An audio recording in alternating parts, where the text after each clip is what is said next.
Meu nome é Jimena, sou coordenadora de projetos. Eu sou engenheira florestal, formada pela UNB, lá em Brasília. E vou falar um pouquinho de vocês do nosso trabalho na Rede Sementes do Cerrado. Pode passar. Bom, então, quem somos, né? Quem é a Rede de Semente? A Rede Semente, ela surgiu de um projeto pioneiro de pesquisadores da UNB, que fizeram redes de semente em todos os biomas do Brasil, né? Da Amazônia, Cerrado, Pantanal, todos eles, lá em 2001. E desde lá então, desde agora, assim, a Rede Semente Cerrado é a única que se manteve, né, viva. As outras acabaram se desfazendo, outras surgiram, inclusive a professora Luísa falou da Rede Sementes do Xingu, que é uma rede de sementes muito forte. E a Rede Semente Cerrado vive desde então, né, em função da semente, atuando com semente. Em 2004 teve a constituição jurídica dela, e em 2005 a formalização como uma OCIP, que é uma organização da sociedade civil de interesse público, que é sem fins lucrativos. E desde então a gente atua. Ela foi feita pelo Fundo Nacional do Meio Ambiente, né, com a parceria entre o Fundo Nacional do Meio Ambiente e a UNB. Então eu vou ler para vocês aqui um pouquinho qual que é a missão da Rede Sementes do Cerrado. A nossa missão é a promoção da conservação da sociobiodiversidade do bioma Cerrado, por meio da geração, troca e disseminação de conhecimento e da articulação de parcerias, conectando academia, sociedade e governo, contribuindo com soluções práticas e inovadoras para a cadeia de restauração ecológica inclusiva, desde a coleta de sementes até as políticas públicas, gerando valor para o Cerrado em pé, apoiando restauradores e gestores ambientais, proporcionando oportunidade de melhoria de vida aos povos do Cerrado e benefícios sociais, ambientais e econômicos para a sociedade. Então, vocês podem ver que a gente tem uma missão aí de muita responsabilidade, né? A gente não está pensando só na restauração e conservação do meio ambiente, mas trazer também esse benefício social e junto, aliado sempre à pesquisa, à academia. Então, o que a Rede Sementes faz, né? Ela começou lá em 2003, não só com a coleta e venda de sementes, mas também como uma editora. Não sei se vocês, alunos, conhecem, mas a gente já publicou vários livros. São livros que são procurados até hoje. Hoje em dia, essa parte de editora está um pouco mais parada, mas a gente está correndo atrás para voltar. Mas tivemos várias publicações de livros sobre restauração, sobre identificação do Cerrado, que até hoje o pessoal liga para ligar porque querem novas edições e a gente em breve vai ter de novo, se tudo der certo. E o que mais que a gente faz? A gente também trabalha muito com capacitações e eventos.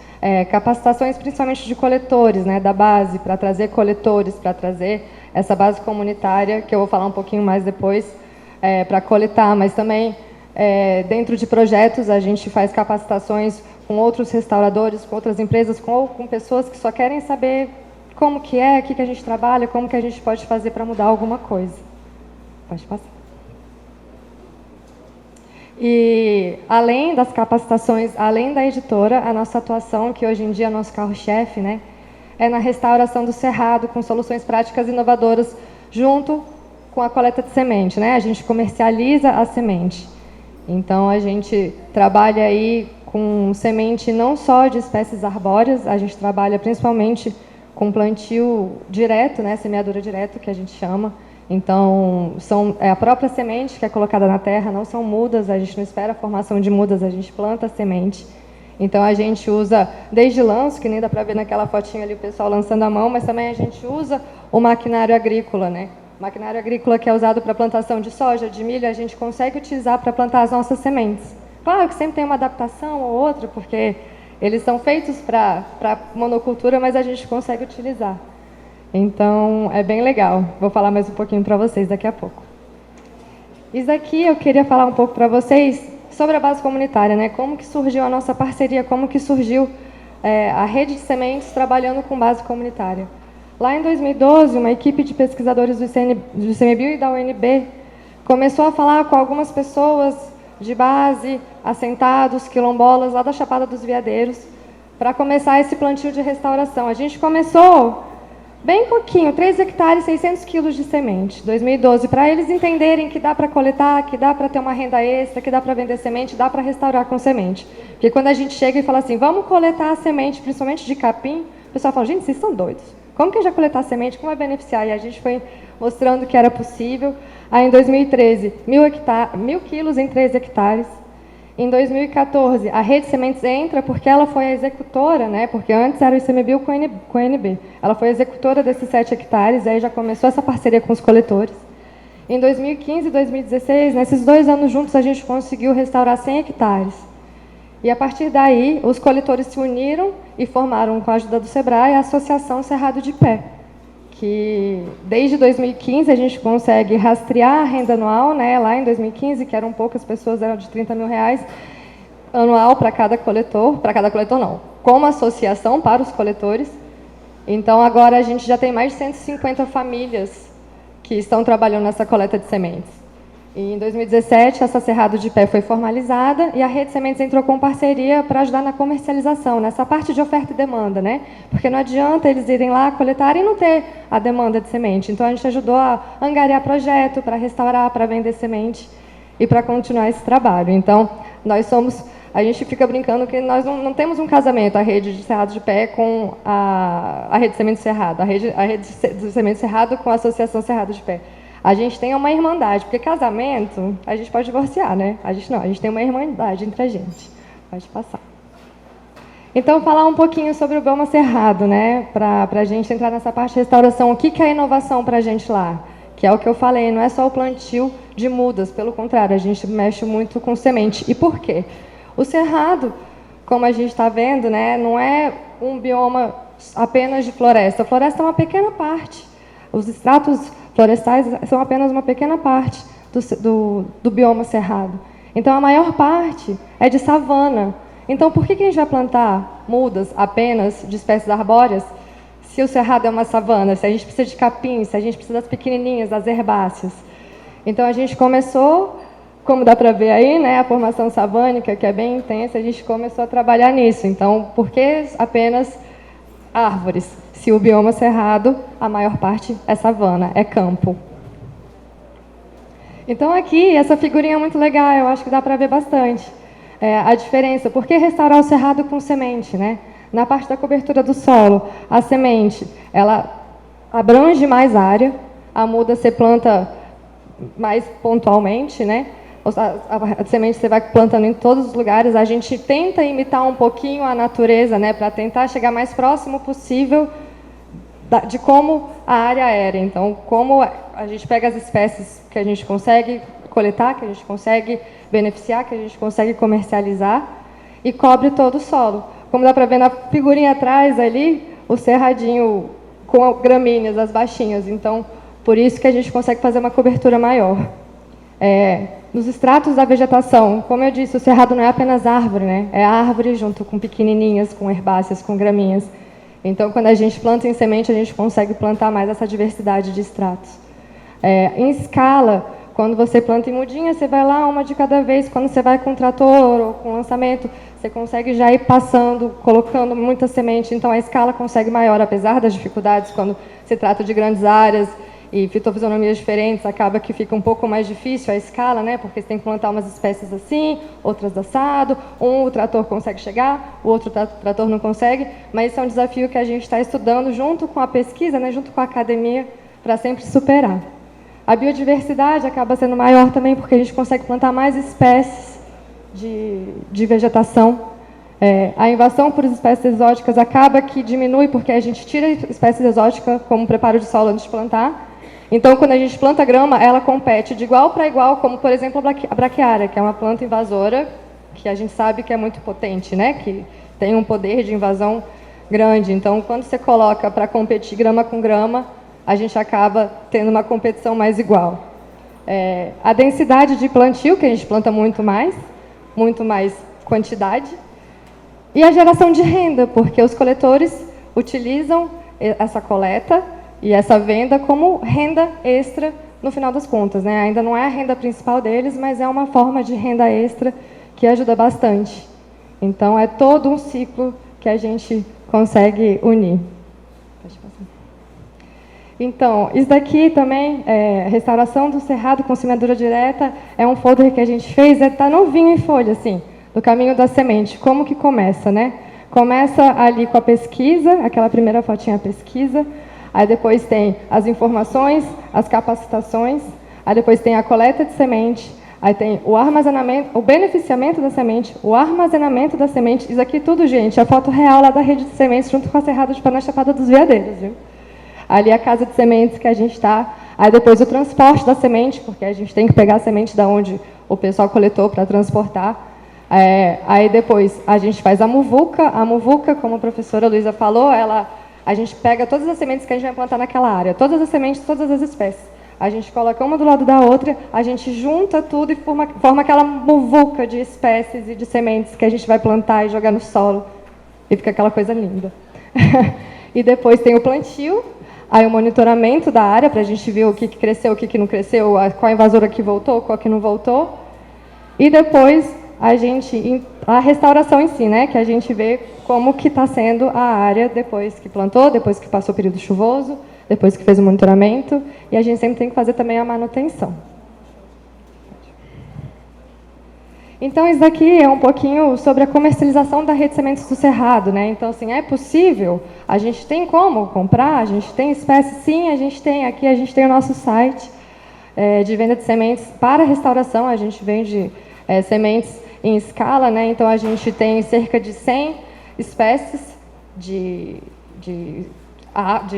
vegetação entre árvores e gramíneas, e a gente consegue comercializar grande quantidade. Mas, gente, calma, não é ligar e falar assim, eu quero agora. Sempre tem todo o processo de coleta, de projetos, de encomenda, né? Porque como a gente primeiro tem que ter os projetos para depois pedir para coletar, a gente tem que saber esse potencial para nenhum coletor ficar no prejuízo. Não é só ligar e pedir, a gente tem todo esse processo, mas a gente, sim, consegue vender em escala para restauração em escala. Pode. Então, e quais são os desafios, né, para a restauração do Cerrado nesse nível?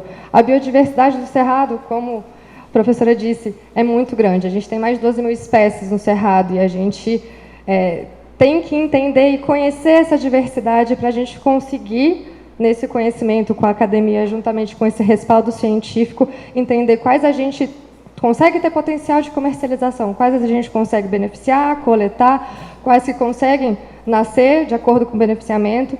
Então, essa biodiversidade que a gente tem, que é enorme, com o conhecimento, com a academia, com o estudo, com a pesquisa, vai trazer para a gente, o que já está trazendo, a larga escala da restauração. Então, eu vou falar um pouquinho da Araticum, que a professora Luísa, inclusive, falou também, que a Araticum é a articulação pela restauração do Cerrado, né? Ela é uma rede colaborativa da restauração que visa atuar como coalizão com o objetivo de promover a restauração em larga escala. Então, ela une muitas entidades, inclusive a Rede Sementes faz parte, então ela reúne muitas entidades em prol da restauração em escala. E a partir da articulação da Araticum, eu vou falar um pouquinho do projeto que eu estou coordenando da rede, que é a restauração em escala, que foi ela que articulou e cujo financiador é a Cargill. A Cargill mesmo, essa de produtos agrícolas e tudo, ela está financiando a gente para restaurar. Então, é um projeto pioneiro. Por que ele é pioneiro? Porque ele pensou na base comunitária do início ao fim. Então, a gente está lá coordenando o projeto, mas a execução é de base comunitária. Mas não só a execução, é tudo. É da coleta, a execução, o monitoramento, a gente capacita eles, a gente dá treinamento para fazer relatório. Então, eles estão à frente mesmo. Eles são os protagonistas da restauração, é essa base comunitária. Então, os dois objetivos principais do projeto foram estabelecer áreas de restauração demonstrativas em 4 unidades de conservação dentro do Cerrado, engajando comunidades locais por meio de suas associações, e potencializar a cadeia de restauração ecológica inclusiva no Cerrado, gerando benefícios ambientais, sociais e econômicos. Então, é para mostrar que a gente consegue, sim, restaurar em larga escala, utilizando essa base comunitária. Pode passar. Então, quais foram as áreas que a gente começou? Esse projeto ele começou em 2022, o ano passado. Já foram 100 hectares restaurados.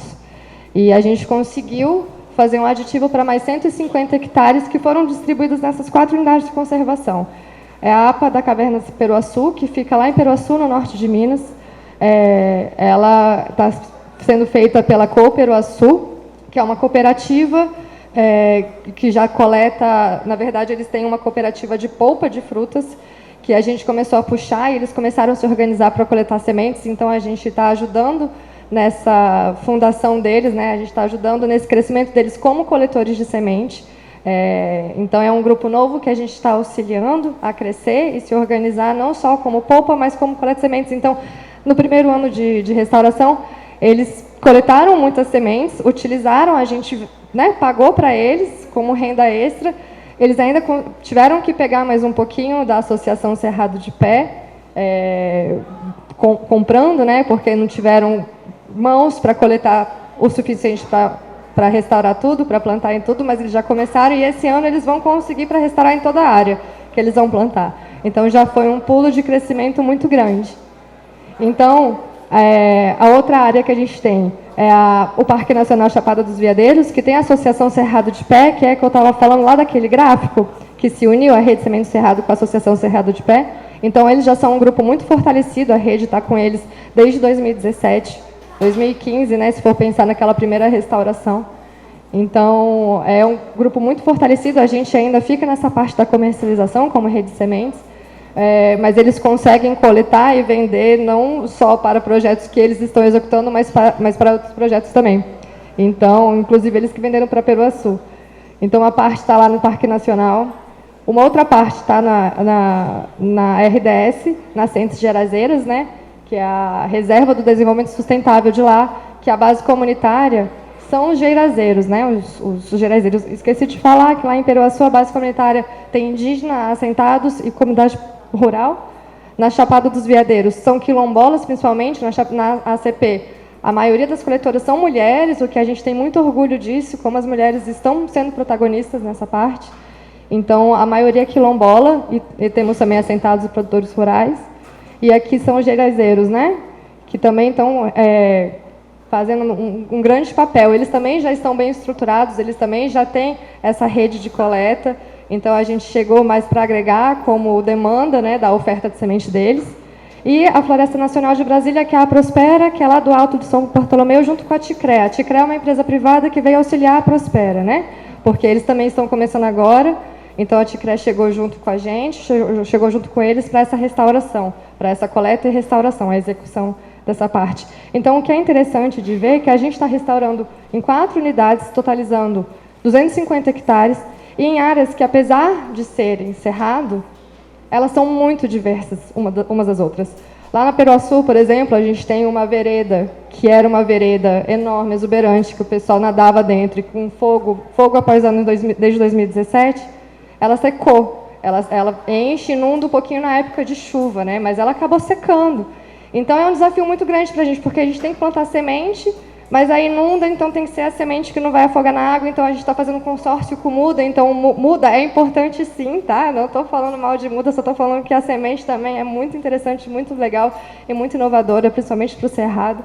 Então a gente faz esse consórcio porque é uma área que vai ser alagada e que a gente espera que volte a água, porque é esse o nosso objetivo. A Chapada dos Veadeiros já é uma área que era de fazendeiros, então é tomada por braquiária, então tem que fazer um preparo de solo muito intenso, muito mais intenso que as outras áreas, porque a braquiária a gente sabe que é muito difícil de tirar. Os gerazeiros, lá, Nascentes de Gerazeiras, é uma área que é de areia. Então, assim, a gente está tentando entender junto com a pesquisa quais espécies a gente utiliza. A gente está vendo o jatobá indo muito bem nessas áreas de areial. Então, é tudo muito diferente, né? E a Flona de Brasília, que era um lugar tomado por pinos. Então, assim, tem que tirar todo o pinos, tem que tirar a rebrota de pinos, tem que tirar um samambaião, que também começou a se instalar lá. Então, são 4 áreas, 250 hectares, e uma completamente diferente da outra, que a gente tem que entender e inovar e saber como restaurar em cada área. Então, os desafios, né? Quais são os desafios desse projeto para a gente? A semente de base comunitária. Então, a gente está estruturando cooperativas e associações, algumas já estruturadas. Então, a gente trazer que existe possibilidade, sim, dessa renda extra, só que não só colete semente. Calma, a gente vai ajudar a angariar projetos, não é? A gente não pode chegar e falar colete e depois a gente não tem saída dessa semente, né? Então, é um desafio isso. Então, junto com conhecimento, como beneficiar, como armazenar, como que a gente vai plantar, como vai executar esse plantio, essa restauração. Então, isso aliado ao conhecimento que a gente vai, capacita. Eu fui lá algumas vezes, a gente fez algumas capacitações, o pessoal muito animado, muito legal. Então, através do conhecimento também vem a qualidade de rastreabilidade, a qualidade da semente, porque às vezes, por falta de conhecimento, acaba coletando uma semente ou outra, não armazena direito, a semente fica mofada, dá fungo, dá bicho, e ela fica inviável. Então, a rastreabilidade é da onde que essas matrizes estão, onde elas foram coletadas. Então, para ter uma qualidade de armazenamento, de beneficiamento, para depois, na hora do plantio, a restauração, de fato, funcionar da melhor maneira possível. E junto com a legislação, né? Porque a gente não pode pegar e já começar a plantar, pronto, é isso. É legislação, entender o respaldo legal por trás disso tudo. Então, é um grande desafio passar tudo isso para quem está executando, mas a gente está conseguindo porque a gente vê que está todo mundo muito animado, né? Pelo menos todos os grupos que a gente trabalha são grupos que realmente acreditam na conservação e entendem que o cerrado de pé traz renda e às vezes pode trazer mais renda do que arrancar o cerrado e plantar uma monocultura, no caso específico deles, né, que são de base comunitária. Então, aqui é esse diferencial que eu falei para vocês, que eu queria mostrar um pouquinho de foto, porque essa restauração inclusiva em escala no cerrado é diferente dessa base comunitária desde o começo, como protagonista. A gente ali, ó, dando curso, o pessoal felizinho com diploma, sabe? Muita gente até é moldura, porque, enfim, é um primeiro diploma que recebeu, né? Não é o diploma, gente, é um certificado, mas já é uma coisa muito legal. Então, ali juntando as sementes, né? Eu estou aqui pregando a palavra do capim. A gente coleta muita semente de capim, porque o cerrado é savana. E a gente prega essa palavra, então a gente é pioneiro, né, nós como rede, em vender sementes de capim. E aí o pessoal coletando e depois fazendo a muvuca, né, a muvuca de sementes para depois restaurar. É bem legal. Então, assim, eu já estou finalizando, na verdade. É possível restaurar o cerrado utilizando gramíneas, arbustos, árvores e pessoas? Sim, gente, é possível, pode passar. A gente tem vários exemplos, sabe? Vários projetos de pesquisa vinculados à academia, projetos que é de restauração mesmo, projetos de capacitação e projetos para estruturação dessa base comunitária, dessas associações, dessas comunidades, para a qualidade da semente sempre ficar melhor, para a gente sempre melhorar. Então, esse respaldo científico, acadêmico, junto com a base comunitária e junto com a gente que faz essas parcerias, faz esse vínculo, faz essa gestão governamental, né? Entende que o governo precisa adequar essa legislação, a gente corre atrás. Então, sim, é possível, a gente tem resultado e a gente vai conseguir se a gente conseguir fazer tudo unido, né? Eu acho que é o mais importante. A gente se une sempre. É isso.